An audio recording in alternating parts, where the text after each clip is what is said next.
Bangladesh is one of the most critically vulnerable countries because of the adverse impact of climate change.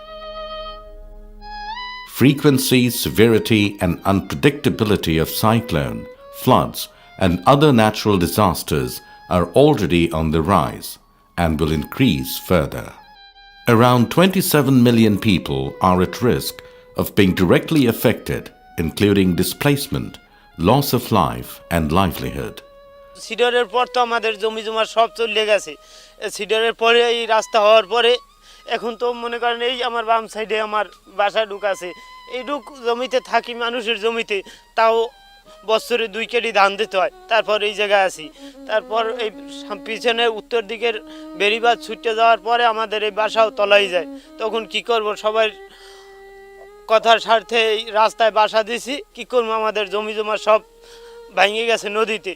এখন তো আমাকে যাওয়ার কোনো রাস্তা নাই। আমার দাদার প্রায় 5 একর জমি নিয়ে বাড়িটা ছিল, এখন নদীর ভিতরে।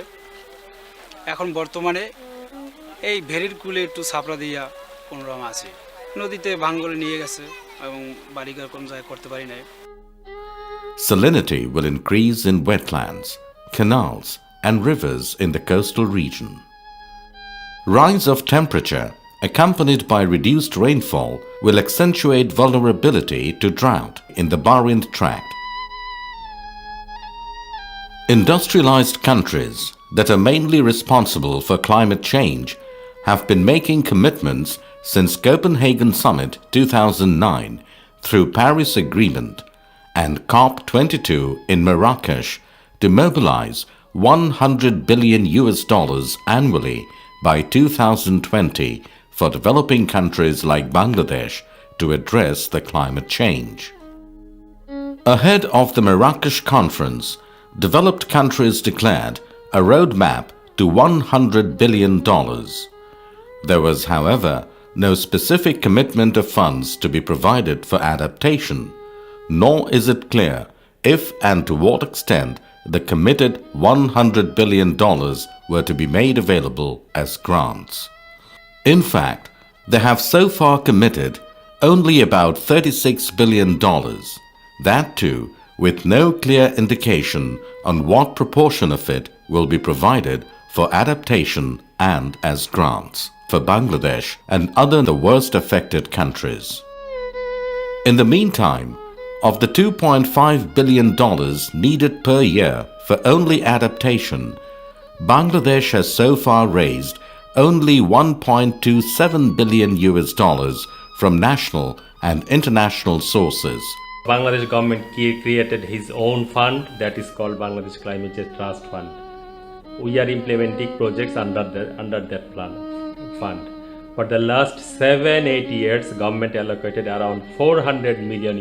It is equivalent to 31 billion Bangladeshi taka. There is some international source that it is least developed countries fund. We are supposed to get fund from that least developed countries fund as well, but we are not getting enough from our expectation.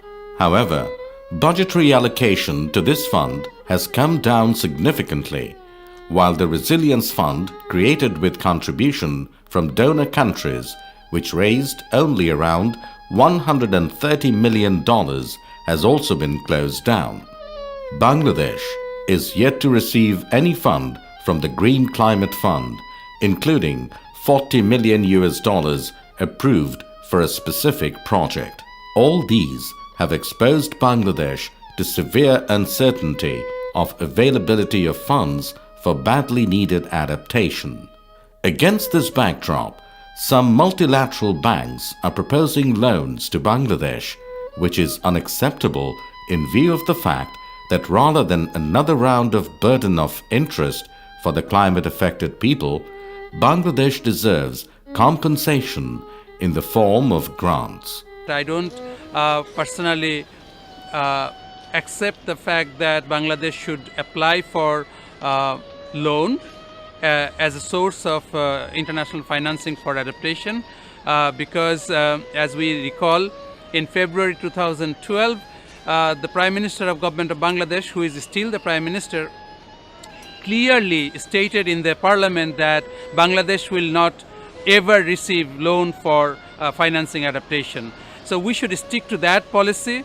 Transparency International Bangladesh, TIB, calls upon the government to devote its capacity and skills to negotiate with development partners to secure grants rather than loans for the purpose of confronting implications of climate change, especially adaptation. I don't think it is proper for Bangladesh, at least at this stage, to look for loans for addressing climate change implications. Basically, because it has been a commitment of the countries that are responsible for climate change in the world, namely the industrialized countries, and they had made a commitment that the countries that are affected by climate change will receive grants as compensation for the climate change. Bangladesh and other vulnerable countries are committed to Paris Agreement, which stipulates that adaptation action should follow a country-driven, gender-responsive, participatory and fully transparent approach, taking into consideration vulnerable groups, communities and ecosystems. It is also indispensable to prevent corruption, conflict of interest, nepotism and irregularities.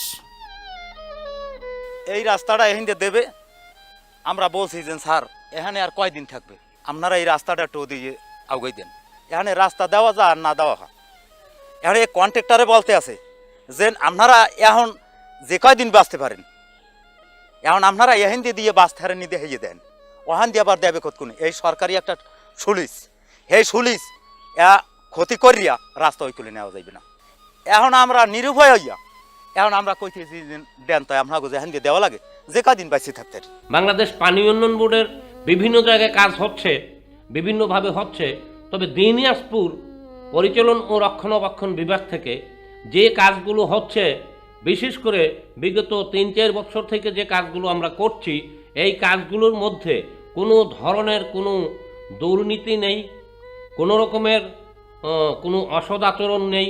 আমার জমি যে একখানে যে আমার 5 কাঠা জমি এখান দিয়ে আমার 3 কাঠা কাটছে পর এরপর রাস্তাটা যাইবে সোজা গেলে আমার ওই জমিটা বাজে না পর ওই জমিটার জন্য আমি বইয়ে রয়েছি বই থাকিয়া সারাদিন বইয়ে রয়েছি যে আমি ভাত খাইতেও যাই নাই ওকে কইছি যে আপনারা এই কুল দিয়ে কাটবেন না আপনার বাইরে পাশে আমার জায়গা আছে ওই কাটতে উঠে ওরা এই রাস্তাটা এক গৃহস্থের কলা গাছ বাঁচাইতে যাই এগুলোকে পরামর্শ করিয়া কলা গাছ বাঁচাইয়া ওরা রাস্তাটা বেঁকা দিয়া আমার জমিটা কাটছে। The 7th Five-Year Plan 2015 of the Government of Bangladesh has also recognized the need for efficiency in fund utilization and raised community voices through meaningful participation in climate change adaptation.